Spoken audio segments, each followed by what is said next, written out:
Es un caso relevante, no solamente por el monto, que es un monto de recursos importantes, sino por el contexto en el que se da y cómo ha sido manejado el proyecto que plantea resolver este asunto, que será discutido o que se ha planteado ser discutido el día de hoy en la segunda sala de la Suprema Corte de Justicia de la Nación.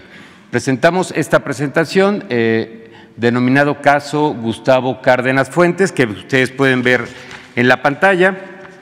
¿Quién es Gustavo Cárdenas Fuentes? Es una persona física que ha sido identificada como tío de Luis Cárdenas Palomino y quien además funge como representante legal de OPSES de México S.A.D.C.B., que ha encabezado diversas operaciones financieras, no solamente en esta empresa, sino también en algunas otras, y que fue beneficiaria de distintos contratos en la pasada administración, principalmente en lo que es hoy la Secretaría de Seguridad y Protección Ciudadana, diversas entidades como el Gobierno de Michoacán, Nayarit, en la Policía Federal y el Servicio de Protección Federal, regularmente vinculado a artículos de inteligencia y de comunicación.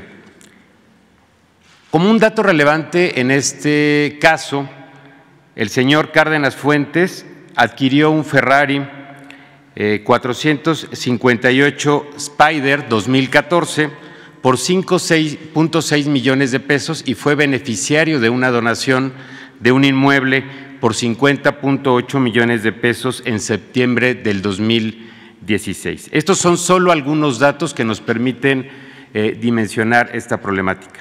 Adicionalmente, como ya muchos de ustedes han dado cuenta en medios de comunicación, en muchas notas periodísticas y en el trabajo de investigación que realizan, esta persona se refiere a tenido contratos o tuvo contratos en la pasada administración por más de 600 millones de pesos en distintas dependencias, además de que ha sido señalado de formar parte de la organización criminal vinculada a Cárdenas Palomino y evidentemente a Genaro García Luna, vinculados a empresas como Adamantium Private Services, provenientes de Numbac Technologies Inc., empresa utilizada, reitero, por Genaro García Luna para enviar recursos a Estados Unidos, resultante de hechos de corrupción mediante esquemas complejos de desviación de recursos públicos por montos que ya ha dado a conocer también la UIF por más de 745 millones de dólares. Adelante, por favor. Ahora, este es el contexto del asunto y vamos a hablar de lo que se dirime hoy en la Suprema Corte de Justicia de la Nación. Comentar que el SAT inició una revisión de las cuentas del señor Cárdenas Fuentes en 2016 y él interpuso un amparo para impedir que la autoridad fiscal concluyera esta visita de revisión que tiene por objeto determinar si se violó la ley o no, si se pagaron los impuestos correspondientes o no. No obstante, que el SAT logró acreditar un crédito fiscal, es decir, que este señor dejó de pagar 163 millones de pesos de impuestos desde el 2015 y que actualmente serían 342 millones de pesos con las actualizaciones que correspondan. El señor Cárdenas interpuso diversos recursos, desde juicio de nulidad ante el Tribunal Federal de Justicia Administrativa, juicios de amparo ante Tribunal Colegiado, que finalmente llegó a la Suprema Corte de Justicia de la Nación y es donde vamos a detenernos un minuto más porque se dirime hoy en la Corte. Como pueden ver en este diagrama, la Corte conocerá hoy de este asunto, pero antes de hoy hubo 3 proyectos en manos del ministro ponente en diversos momentos, particularmente el 10 de agosto, el 13 de octubre de este año y el 19 de abril, perdón, el 13 de octubre de 2022 y finalmente el 19 de abril del 2023. Estos proyectos en su momento eran resoluciones que fueron públicas y eran en favor del SAT y de la determinación del crédito fiscal, es decir, que esta persona debía impuestos al Estado mexicano y que debía pagarlos. Adelante, por favor. Sin embargo, a inicios de mayo de este año, el ministro ponente presentó un nuevo proyecto, pero ahora plantea conceder el amparo a Cárdenas Fuentes, cambiando el criterio sostenido previamente por la Sala, primero por su proyecto y después por la Sala, porque ha mantenido un criterio para resolver asuntos similares, lo que conduciría a que fuera exonerado por el tribunal colegiado al resolver en definitiva y evitar que esta persona pague los impuestos que corresponden a la Federación. Reiteramos, de aprobarse este criterio el día de hoy y si sumara 4 votos, se entendería que este criterio sería vinculante a todos los tribunales del país, cosa que afectaría la hacienda pública. ¿De cuánto estaríamos hablando? Pues de miles de millones de pesos, calculamos por lo menos 10,000 millones de pesos en la afectación de procedimientos que se están integrando actualmente en visitas de verificación, en facultades de revisión del SAT, más los asuntos que actualmente se dirimen en tribunales federales. La relevancia de este caso no solamente es económica, es también por la implicación y el contexto de la persona que ha promovido que la justicia lo ampare y a quien hoy el proyecto planteado en la segunda sala pretende conceder el amparo. Esto se sumaría también a las acciones que ya ha tomado la Suprema Corte de Justicia de la Nación y el retroceso que tuvimos el año pasado respecto a las reformas penal fiscal, que consideraba la prisión preventiva oficiosa como una medida eficaz para combatir la defraudación fiscal y que fue declarada inconstitucional,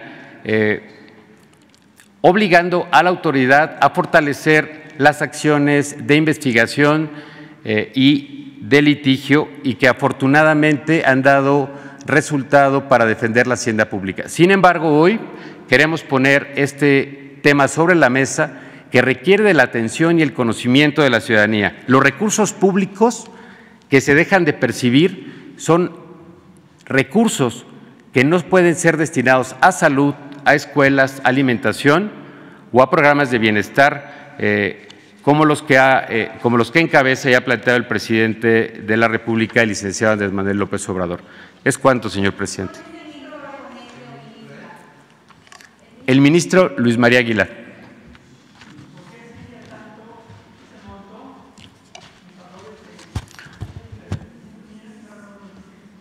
La actualización, el monto de los impuestos omitidos, lo que se cuantificó o se determinó al momento de la omisión de los impuestos fueron 163 millones de pesos. Por la actualización, en este caso, son más de 300 millones de pesos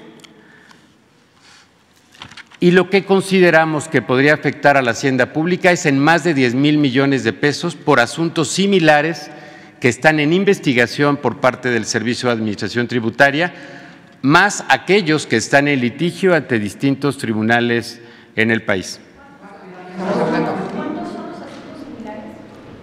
En este momento no lo tengo, estamos haciendo el inventario, pero los más representativos que tenemos a la vista suman más de 10,000 millones de pesos. Más adelante podríamos darles el inventario total, porque estamos hablando que tan solo la Procuraduría Fiscal tiene más de 20,000 asuntos y de estos 2,000 o 2,500 están, como decimos comúnmente, vivos o activos o muy activos en los tribunales. Entonces, cuando concluyamos la revisión junto con el sistema de administración tributaria, podemos darles una cifra precisa. Incluso podría incrementarse el monto al que he hecho referencia. Gracias. Sí. ¿Por qué no explica sobre el criterio? Yo creo que eso es el cambio de criterio. Ok. Gracias.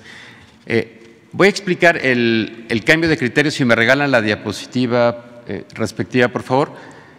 Decía hace un momento que durante 3 ocasiones el ministro ponente planteó un proyecto distinto. Una antes, por favor. Ahí está. Que el 10 de agosto del 2022, el 13 de octubre de 2022 y el 19 de abril de 2023, el proyecto que se había presentado al Pleno de la segunda sala planteaba dar la razón al SAT en que la investigación de este asunto le asistía la razón. ¿En qué consiste la investigación? Es que el SAT tiene un tiempo para llevar a cabo una visita a los particulares para determinar si han pagado sus impuestos o no. La ley dice que esta se interrumpe, este plazo de 12 meses se interrumpe si el particular interpone algún medio de defensa. Incluso hay dos jurisprudencias que ya han sido aplicadas durante varios años en este sentido, que la autoridad puede prolongar sus facultades de investigación sin violar los derechos de los ciudadanos y apegándose a la ley. Sin embargo, en mayo de este año se bajaron, después de haberse bajado esos proyectos y no ser votados, se volvió a subir un proyecto, pero ahora en sentido totalmente distinto, sin que haya sido discutido y sin que haya sido votado previamente y rechazado por los integrantes de la segunda sala. Esto es lo que queremos destacar y que hoy será discutido en la Suprema Corte de Justicia de la Nación. Eso es lo que no conocemos. ¿Por qué se bajaron los tres proyectos y por qué de pronto cambia el sentido del proyecto, dando ahora el amparo al particular? Eso es lo que nosotros también preguntamos. ¿Por qué se cambió el proyecto? El ministro Aguilar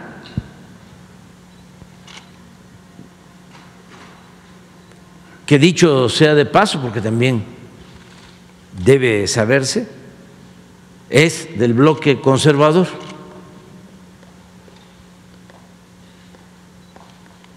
Porque ya basta con la simulación. Presentó tres proyectos,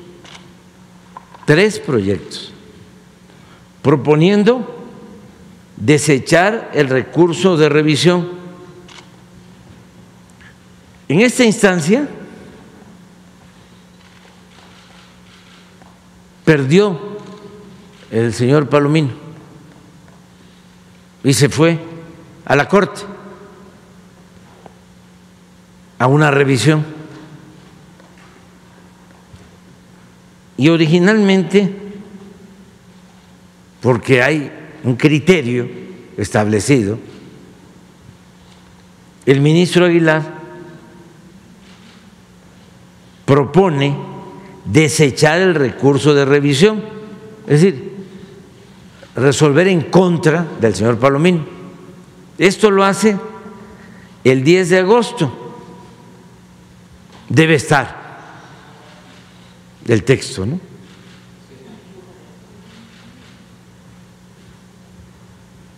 Lo retira o no lo discuten y el 13 de octubre del 2022 vuelve a presentar otro proyecto, también proponiendo desechar el recurso.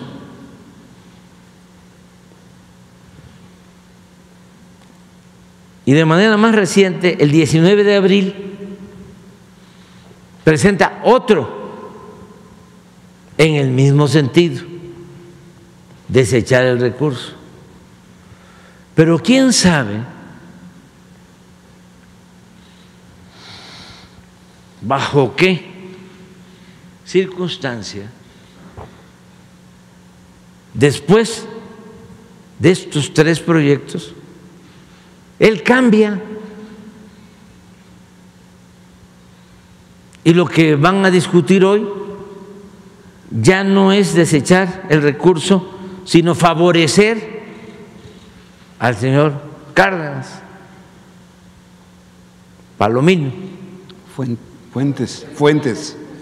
Cárdenas Fuentes. Cárdenas Fuentes.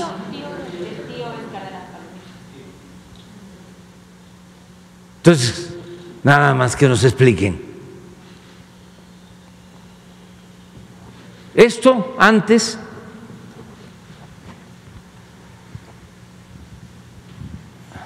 pasaba sin que nadie se diera cuenta. Ahora no. Entonces por eso están molestos. Pero como decía Ponciano Arriaga, entre más me golpean, más digno me siento. De modo que no voy a cambiar en nada, porque estoy absolutamente convencido de que el principal problema de México era la corrupción.